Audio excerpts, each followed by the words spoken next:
That teleport script was really cool. Let's take it a step further and look at how we can connect other gizmos to our scripts. We will start by displaying a personalized welcome message.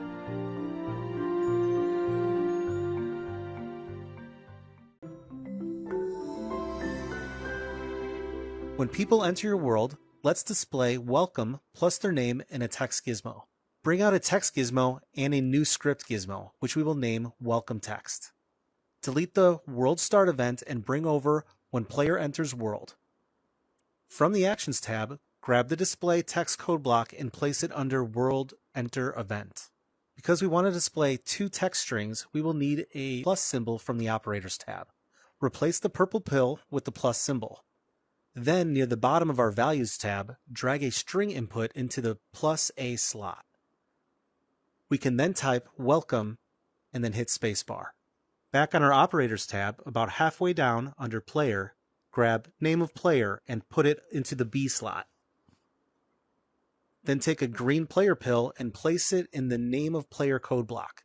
We can leave it as Display on Self as we are attaching the script to the text gizmo. Now, when we enter the world, we can see it welcomes us. This is awesome! Great job!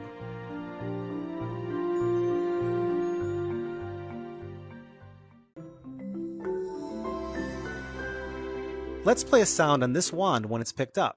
To do this, let's create a new script called Play on Grab. Delete when world is started, and under Grab Events, bring over the when object is grabbed by player. Then, from the Actions tab, grab the Play on Sound code block and place it under the event. We will then create a new object variable called Sound. Drag the sound pill over to replace Self. Select a sound effect from your build menu and bring it into the wands grouping. Make sure to open a property panel on the sound effect. From the wands property panel, attach the Play on Grab script and reference the sound effect. Try it out! Very nice work. Now for extra credit, let's also play the sound using an index trigger event. Cool! It's like magic!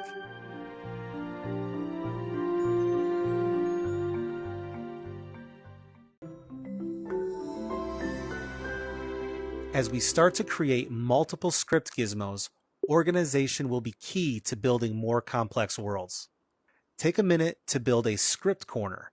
Then, let's make a duplicate of the Play on Grab script. We will name it Water Balloon, which will splash when it hits a player. Bring over the When Colliding with Player event and drag the Play Sound code block to the new event. We can then delete the old events. In addition to a splash sound, we should add a visual effect. You can find Play Visual Effect on the Actions tab. We also need to create another object variable called Visual Effect. Drag the Visual Effect pill over and our script is done. Let's group our water balloon, sound effect, and visual effect together. Make sure to leave the property panels open on the effects. Now we can attach the water balloon script and reference the effects. Because we want the objects to collide with the players, we need to go to the More tab and change the collision events from nothing to players. Now, when we throw the water balloon at our friends, it splashes and plays a sound effect. In the last part of this series, we are going to take these water balloons to the next level.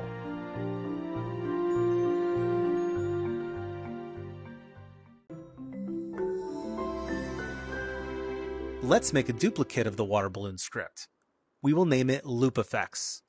Bring over when world is started and place when event is received below it. Order here doesn't actually matter, but being able to easily understand the flow of events can be helpful. Let's rename our new event by clicking on My Event. We can then choose New Event and name it Loop. Now drag Play on Sound and Play Visual Effect into the new loop event. Then we can delete the collision event. At the bottom of the Events tab, you will find Send Event with Delay, which we will place into When Loop is Received. From the Delay code block, we can now choose Loop from the My Event dropdown. If you want a fixed rate loop, just type the delay in the end of the code block. Otherwise, we are going to our Operators tab, and about halfway down, you will find Random Integer. Let's replace the number with this code block. Then from our Variables tab, we can create min and max number variables. And for now, let's set the defaults to 10 and 60. We can now drag these number variables into their respective slots. To start the loop, let's duplicate send event with delay into when world is started. To duplicate, hover your laser pointer over the code block. Notice how it highlights differently based on where our laser is pointed? When highlighting the full code block, grab and drag it up to the when world is started event. When you see the white bar appear, press your thumbstick to the right towards duplicate. After duplicating, when you let go, the held code block will return to its original position. Congratulations on building your first looping event! Let's attach the script to our frog and reference a splash sound and a visual effect. Remember the min and max variables we created? You can adjust them here too. Now the frog splashes every so often. Nice work! In the next section, we are going to make advanced water balloons. Take your time learning these awesome new functions, and when you're ready, we'll see you there.